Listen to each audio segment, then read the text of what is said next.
पाकिस्तान के अंदर क्या चाइनीज टेक ओवर कर रहे हैं जो सिक्योरिटी प्रोजेक्ट हैं?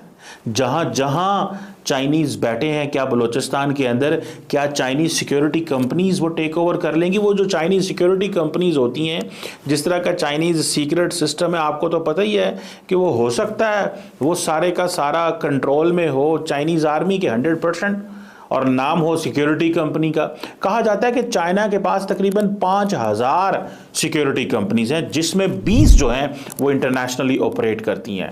सो उन 5000 कंपनियों में से 20 इंटरनेशनल ऑपरेट करती हैं और 3 पाकिस्तान के अंदर आई हैं एज पर द रिपोर्ट। एक कंपनी है जिसका नाम है due security frontier service group, फिर एक और है चाइना ओवरसीज सिक्योरिटी ग्रुप, और एक और कंपनी है हॉक्सन जोंगशन सिक्योरिटी सर्विस। कहा जा रहा है एज पर दिस रिपोर्ट, कहा जा रहा है कि 3 ये जो सिक्योरिटी कंपनीज हैं ये चाइनीज प्रोजेक्ट्स को ओवरटेक कर रही हैं, और इनिशियली तकरीबन 60 लोगों को डिप्लॉय किया गया है। और इन लोगों को, जो 60 लोगों को डिप्लॉय किया गया है, इनकी जो फर्स्ट इंसर्कलमेंट है वो चाइनीज जो ऑफिशियल जो काम कर रहे हैं उनको प्रोटेक्ट करेंगे। अब सवाल ये पैदा होता है कि पाकिस्तान जो है, मैं एक पाकिस्तान के इस वक्त के जो मिनिस्टर साहब हैं प्लानिंग एंड डेवलपमेंट के, एहसन इकबाल, उन्होंने थोड़े अरसा पहले ये कहा था कि पाकिस्तान चाइनीज़ को कभी भी अलाउ नहीं करेगा, और अगर चाइनीज़ आते हैं तो जारी बात है कि चाइनीज़ सिक्योरिटी कंपनी और अवाम के दरमियान जो है वो एक खला पैदा होगा, ना लैंग्वेज का पता, और वो गहने लेके अगर घूमेंगे तो पाकिस्तान की रेपुटेशन बड़ी कॉम्प्रोमाइज़ होगी। सो पाकिस्तान एक दीवार के तौर पे इस वक्त खड़ा है कि हम अलाउ नहीं कर सकते कि चाइनीज़ जो है वो पाकिस्तान में आए, लेकिन बात यही चल रही है कि चाइनीज इस वक्त पाकिस्तान में मौजूद हैं। भारत की एक अखबार है और एक टीवी है इंडिया टुडे, वहाँ पे एक रिपोर्टर है शिवानी शर्मा, उन्होंने एक रिपोर्ट दी है कि चाइना ने पाकिस्तान के अंदर जो सिक्योरिटी है वो डिप्लॉय कर दी है, सिक्योरिटी फोर्सेस डिप्लॉय कर दी हैं। उनकी इस रिपोर्ट ने बेसिकली तो तहलका मचा दिया हर तरफ, और हमने देखा कि मुझे भी बहुत सारी इंक्वायरीज आई, मैंने इसको जब जांचने पढ़ने की कोशिश की कि ये रिपोर्ट है क्या और वो कह क्या रही हैं कि ये जो प्राइवेट सिक्योरिटी पर्सनल जो डिप्लॉय किए जा रहे हैं इसकी क्या वजह है, क्या ये सही है, सच है। मुझसे भी लोगों ने पूछा और मैंने इसको स्टडी किया और मैं फिर थोड़ी सी इन्फॉर्मेशन आपके सामने लेके आया हूँ। अब लोगों ने कहना ये शुरू कर दिया है कि बलोच, आप ये देखें सिक्योरिटी फोर्सेस कहाँ कहाँ पर अपना फोकस करें, आप मुझे बता दें। हमारे घरों के अंदर से ही अगर उठ जाएं, घर के अंदर का बेहती जो है वो मुश्किल से कंट्रोल होता है, बाहर वाले से मुकाबला हो जाता है। अब बलूचिस्तान को पकड़े तो पंजाब में शुरू हो जाता है, पंजाब को पकड़े तो KPK में शुरू हो जाता है, KPK को पकड़े तो सिंध में काम शुरू हो जाता है। ये देखें सिक्योरिटी एजेंसियाँ जो है हमारी, ये कोई अलादीन का चिराग इनके पास नहीं है कि जो रगड़ेंगे और पता लग जाएगा। इंटेलिजेंस है, इतला की बुनियाद पे काम होते हैं सारे। अब इतनी इंटेलिजेंस कहाँ से लाएं? आजकल पाकिस्तान से कोई बहुत अच्छी खबरें निकलकर सामने नहीं आ रही। JUIF ने इंकशाफ किया है कि अब बलूचिस्तान के स्कूलों में पाकिस्तान का झंडा नहीं लगाया जाता, ना ही वहां के बच्चों को अब पाकिस्तान का कौमी तराना पढ़ाया जाता है, जिस पर बलूचिस्तान के चीफ मिनिस्टर ने कहा है कि जो कोई भी पाकिस्तान के कौमी तराने का एहतराम नहीं करेगा उसे यहाँ से निकाल दिया जाएगा। लेकिन गुजरते वक्त के साथ साथ बलूचिस्तान के हालात जो हैं वो ख़राब से ख़राब तर होते जा रहे हैं। आज भी 5 पंजाबियों को बलूचिस्तान में चलती बस से निकाल कर कत्ल कर दिया गया है। यहाँ के ग्वादर के करीब हाईवे पे चलने वाली बसों से लोगों को निकाल कर बसेस को आग लगाई जा रही है। गवर्नमेंट की रिट जो है ना बलूचिस्तान के अंदर वो नाकाम हो चुकी है। रेलगाड़ी का वाकया आप देखें, 15 दिन हो गए आज जाफर एक्सप्रेस को, और आज उसका दोबारा जो ना आज पहली ट्रेन वो गई है, 16 दिन के बाद वो ट्रेन आज बहाल होकर आज गई है। तो अब उन गवर्नमेंट ने ऐलान ये कर दिया है बलूचिस्तान में, वज़ीर आला ने, कि कराची से, क्योंकि इनकी मेजोरिटी बलूचिस्तान की कराची में ज़्यादा कारोबार करने वाले लोग हैं, मजदूर तबका लोग हैं सारे, ये ज़्यादा कराची को फोकस करते हैं, पंजाब में लाहौर में बहुत कम है। तो बसों का शेड्यूल ये आज इतना मजबूरन चेंज करना पड़ा है गवर्नमेंट को कि बसें दिन के टाइम निकलेंगी बलूचिस्तान के लिए, कोयटे के लिए, रात की कोई ट्रांसपोर्ट नहीं होगी। जय हिंद दोस्तों, जैसे कि आप सबको पता है पाकिस्तान में बलूचिस्तान के अंदर जिस तरह बलूच विद्रोहियों ने अपना झंडा बुलंद किया है, उससे पाकिस्तान के अंदर काफ़ी हलचल मच चुकी है। आए दिन हमले हो रहे हैं और बड़े बड़े हमले हो रहे हैं। चारों तरफ हाहाकार मचा हुआ है। सिर्फ क्वेटा तक ही पाकिस्तान सरकार सीमित रह गई है। ऐसे में पाकिस्तान, जैसा कि सबको पता है, वो चाइना का पिट्ठू है और अपुष्ट खबरों के अनुसार उसने चाइना की आर्मी को भी बलूचिस्तान के अंदर बुला लिया है। दरअसल बलूचिस्तान में चाइना के काफ़ी अड्डे हैं और उसके काफ़ी निवेश किया हुआ है। इसी बात को बचाने के लिए अब उसने अपनी आर्मी भेज दी है। उसको पाकिस्तानी आर्मी पर यकीन नहीं है। दरअसल पाकिस्तानी आर्मी कुछ कर भी नहीं पा रही है और सिर्फ क्वेटा को छोड़कर उसके अधिकार में पूरा बलूचिस्तान नहीं है। बलूचिस्तान की हालत ऐसी हो चुकी है कि वहाँ पर सरकार नाम की कोई चीज़ नहीं दिखती और पाकिस्तानी सेना जाने की हिम्मत नहीं कर पाती। लगातार हो रहे हमलों के दौरान पाकिस्तानी काफ़ी सैनिक मारे गए हैं। अब पाकिस्तान की सेना ने लॉन्च किया है ऑपरेशन, लेकिन उसके नतीजे भी लगभग शून्य नज़र आ रहे हैं। ऐसे में चाइनीज़ आर्मी का आना सारी दुनिया के लिए चौंकाने वाली बात होगी, लेकिन अन्य किसी के लिए चौंकाने वाली बात नहीं है। जैसा कि सबको पता है कि वहाँ पर चाइना ने काफ़ी बड़ा इन्वेस्ट किया हुआ है और उसी को बचाने के लिए वो अपनी आर्मी भेजेगा, इस बात में कोई शक नहीं दिखता था। अब अपुष्ट खबरों के अनुसार चाइनीज़ आर्मी वहाँ पर तैनात हो गई है, लेकिन बलूचों ने भी ठान लिया है कि वो पाकिस्तान से अपना बदला लेकर रहेंगे और पाकिस्तान की सरकार नाम की कोई चीज़ बलूचिस्तान में नहीं रहेगी, अभी है भी नहीं।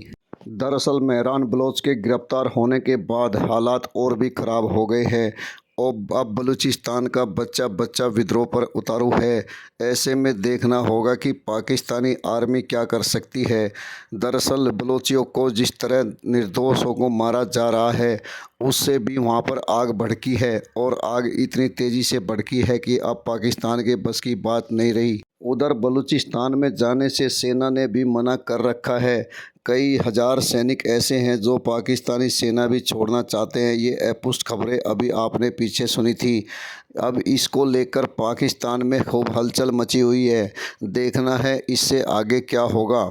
दरअसल बलूचिस्तान आर्मी ने भी तय कर लिया है कि इस बार पाकिस्तान से फाइनल करेगी और उसने पूरे इलाके में अपने हमले तेज़ कर दिए हैं। अब इस बात में कोई शक नहीं बचता कि वहाँ पाकिस्तान नाम की कोई चीज़ नहीं बची है। अब देखना होगा कि बलूचिस्तान को कैसे पाकिस्तान कंट्रोल करता है। दरअसल वो अपने आका चीन से ही मदद मांगेगा और ऐसा हुआ है, ऐसा अपुष्ट खबरों से पता चल रहा है। दरअसल पाकिस्तान ने जिस तरह आतंकी पाले और दूसरे देशों के खिलाफ कार्रवाई की, आज उसी के लिए भारी पड़ रही है। ये भी दुनिया देख रही है और वहाँ का मीडिया भी अब इस बात की चर्चा करने लग गया है। दरअसल पाकिस्तान के हाथ में कुछ नहीं बचा, उसके पास पैसा नाम की कोई चीज़ नहीं है और उसकी सेना दुनिया जानती है कि वो सिर्फ अपनों से ही लड़ सकती है। लेकिन बलूचियों ने उसके दांत कैसे खट्टे किए हैं, ये भी दुनिया ने देखा है। अब पाकिस्तान में खूब हाहाकार मचा है और जो भी बस या कोई अन्य चीज़ वहाँ से जाती है वो खतरे में ही रहती है। दरअसल अभी पाकिस्तान ने अपनी बसों के लिए ऑर्डर किया है कि वे सुबह ही मूव करेगी और दिन में ही वहाँ से रास्ता पार करेगी। अब इस बात से अंदाज़ा लगाया जा सकता है कि वहाँ पर हालात कैसे हैं। अब पाकिस्तान के लिए सिर्फ बचा है चीन जो कि पाकिस्तान को चूस रहा है और चारों तरफ से लूट खसोट मचा रहा है। वो उसकी प्रेजेंस वहाँ पर हो चुकी है, इस बात को भी मीडिया उठा रहा है। अब देखना होगा कि चाइनीज़ आर्मी कितने बड़े लेवल पर पाकिस्तान में आती है और अपनी कार्रवाइयाँ करती है। लेकिन अब ये विद्रोह रुकने वाला नहीं दिखता, चाहे इसमें चाइनीज़ आर्मी हो या पाक आर्मी, कोई कुछ भी करे, ये विद्रोह अब रुकने वाला नहीं दिखता। क्योंकि बलोचों ने तय कर लिया है कि उनकी नेता को जिस तरह गिरफ्तार किया गया और जिस तरह उनके खिलाफ़ जुल्म सितम हो रहे हैं, उसका बदला वे अवश्य लेंगे और अपने देश को आज़ाद कराकर ही मानेंगे। बलूचियों ने तय कर लिया है कि वे अपने मिसिंग पर्सन का हिसाब पाकिस्तान सरकार से मांगेंगे कितने सारे मिसिंग पर्सन ऐसे हैं जिनकी अभी तक कोई खैर खबर नहीं है। किसी माँ का बेटा है तो किसी का पति है तो किसी का बाप है। ऐसे में सारे बलूची आंदोलित है और बलोचों ने अब तय कर लिया है कि वे पाकिस्तान से अपना फैसला पूरा करेंगे। इस बात में अब कोई शक किसी को नहीं दिखता। सारी दुनिया की निगाहें बलूचिस्तान पर टिकी हुई है और पाक सेना पर टिकी हुई है। पाक सेना के हालत तो कैसे ख़राब है ये सबको पता है। अब बलूचियों ने तय कर लिया है कि वे अपने साथ हुए जुल्मों का एक एक सितम पाकिस्तान से लेंगे। ऐसा ही कुछ लगता है, ऐसा ही देखने में आ रहा है। अब बलूच चारों तरफ निकल रहे हैं और अपने अपने खोए हुए का फ़ोटो लेकर पाकिस्तान सरकार से मांग भी कर रहे हैं कि उनके खोए हुए प्रियजनों को वापस लाया जाए या उनको बताया जाए कि उनकी कब्रें कहाँ बनाई हैं या कहाँ फेंका है। लेकिन इस बात का हिसाब बलूचों को नहीं मिल रहा और बलूच जनता सारी परेशान दिखती है। आगे आप वीडियो में सुने, देखें और वीडियो को लाइक व शेयर करना ना भूलें। धन्यवाद। तो वो ये है कि हमने तालिबान को बुलाया, हमने मुख्तलिफ ग्रुप्स को बुलाया, हमने मुजाहिदीन को बुलाया, हमने वहाँ पर उनको ट्रेनिंग सेंटर्स कायम की, हमने बाहर से फंड्स पकड़े, हमने सऊदी अरब से उलमा इंपोर्ट किए, उनके नज़रियात इंपोर्ट किए, हमने अमेरिका से पैसे पकड़े और हमने फिर ये जहाद करते करते करते और आज तक हम कर रहे। फिर उसके बाद ये हुआ कि हमने फिर कुछ ऑपरेशन स्टार्ट किए और ये मुशर्रफ का दौर था जो कि हमें याद है और ऐसा याद है कि बिल्कुल ज़बानी याद है, मतलब ये कोई हिस्ट्री वाली बात नहीं है, बल्कि ये सब कुछ हमारी आंखों के सामने होता रहा है। हमने वो कुछ किया कि जिसका आप सोच भी नहीं सकते और जिसका तस्वुर भी नहीं किया जा सकता। इसमें नॉर्मल लोग जो है अगर वो जो कुछ हमने किया और नॉर्मल लोग उनको स्टडी करें, उनको पढ़े, तो शायद कि मतलब उनके होश उड़ जाएंगे, जिसे उर्दू में कहते हैं कि होश उड़ जाना। तो हमारे होश उड़ जाएंगे अगर हम उन चीज़ों को देखें जो कुछ हम करते हुए आ रहे। तो उनका अल्टीमेट रिजल्ट यही होना था जो कि हम केपी में देख रहे हैं और जो हम बलूचिस्तान में देख रहे हैं। न सिर्फ ये कि इन दो सूबों में देख रहे हैं बल्कि सिंध के कराची में और दीगर इलाकों में भी उनका झलक जो है वो कभी कभार हमें देखने को मिलता है। न सिर्फ सिंध में बल्कि पंजाब की बाज़ शहरों में भी उनकी बाज़ औक़ात झलकियाँ हमें नज़र आती हैं। उसकी बुनियादी वजह यह है कि जो कुछ हम माजी में करते रहे हैं उसकी फसल आज हम काट रहे हैं। ये बहुत पुराना डायलॉग हो चुका है। इससे भी थोड़ा सा मतलब अब हमें आगे बढ़ना होगा। आगे बढ़ना कैसे होगा कि हमें थोड़ा सा रियलिस्टिक होना पड़ेगा और थोड़ा सा नहीं बल्कि बहुत ज़्यादा रियलिस्टिक। मैं अक्सर बात करता हूँ कि अगर आपने इन मसाइल का सलूशन ढूंढना है तो आपको आउट ऑफ द बॉक्स जाके उन चीज़ों को करना पड़ेगा। न सिर्फ ये कि उनके लिए आईन की तब्दीली या दीगर चीज़ें जो है वो आईन या कानून इनसे मतलब अब बातें जो है वो आगे बढ़ चुकी है। आपको बैठना होगा, आपको इन मसाइल को वो ऐसा नहीं मतलब जैसे कि ये लोग कभी कभार बैठते हैं और कभी कभार कि आज हमने ये बात कर ली, आज वो बात कर ली और उसके बाद निशस्तन गुप्तन और बर्खास्तन वो वाली कहानी नहीं चलेगी। यानी अगर आप हम एक एक को अगर थोड़ा सा एनालाइज करें और देख लें कि खैबर पख्तूनख्वा में चूँकि उनका हक हम पे ज़्यादा है, आपका भी ताल्लुक वहाँ से और मेरा ताल्लुक भी वहाँ से है, तो हम बात वहाँ से शुरू करते हैं और फिर बलूचिस्तान पे आते हैं कि क्या क्या हमने किया माजी में। तो आपने देखा कि हमने जानबूझकर लोगों को रेडिकलाइज किया और उसके लिए मतलब बाकायदा हमने एक मिशंस जो थी वो स्टार्ट की, बाकायदा मशीनरी वहाँ पर भेजे और बेचते रहे और अभी तक वो अपने काम करते रहे।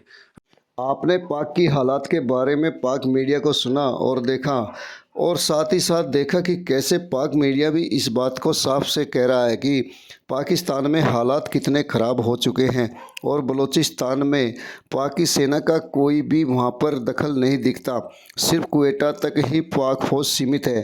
साथ ही साथ चाइनीज़ के आने की खबर भी पाकिस्तान में फैली हुई है और ये खबर ऐसे नहीं फैली, कुछ न कुछ ज़रूर होगा।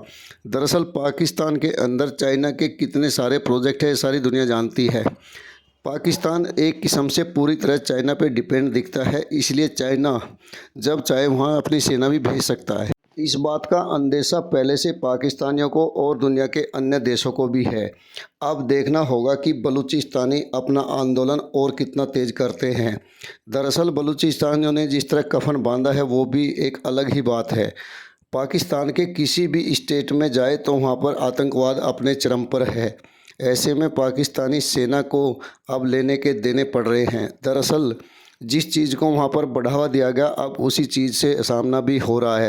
अब पाकिस्तानी सेना बड़े बड़े गप्पे हाँक रही है कि वो भारत के साथ ऐसा करेगी, अफ़गानिस्तान के साथ ऐसा करेगी, लेकिन उसको ये समझ आना चाहिए कि उनके साथ ऐसा वैसा करने से पहले अपने देश की स्थिति को सुधारे और तभी दूसरे पर इल्ज़ाम लगाए तो ज़्यादा बेहतर होता है। लेकिन पाकिस्तान में जैसा कि सभी को पता है, सेना और अन्य राजनेता भी ये काम करते रहे कि अपने घरेलू विवादों के लिए दूसरों को दोषी ठहराते रहे हैं और वो सबसे आसान उनके लिए टारगेट होता है भारत और अफ़गानिस्तान। और अब भारत और अफ़गानिस्तान को आसानी से दोषी ठहरा देना उनके बस की बात है, जबकि अपने अंदर हो रहे कामों को देखने की फुर्सत उसके पास नहीं है, क्योंकि सेना का काम करेगी तभी ये सब चीज़ें दिखेगी, वरना तो नहीं दिखेगी।